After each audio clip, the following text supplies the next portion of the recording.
ప్రార్థన చేసుకుందాము.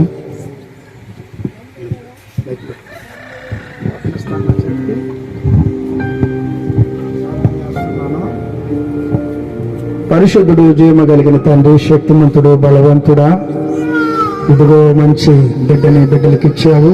పేరు పెడుతున్నాము.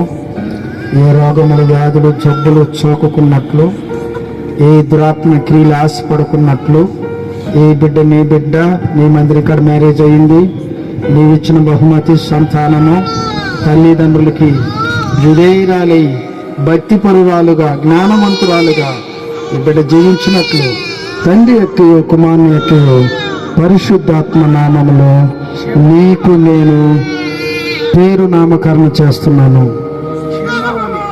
క్షేమావళి కడబెట్టు.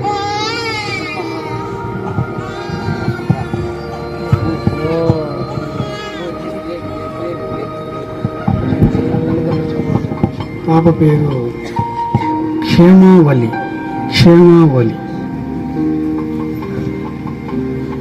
పిలవాలా?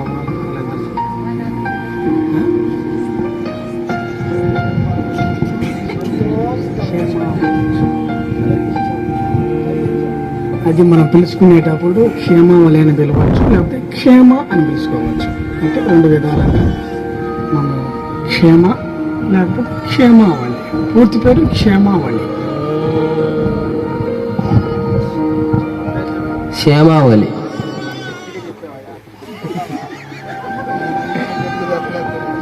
క్షేమావళి.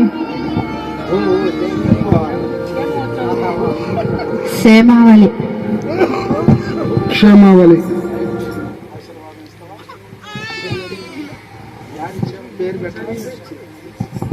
ఆశీర్వాదం తీసుకుందాము. తల్లికిచ్చి ఏడుస్తుంది.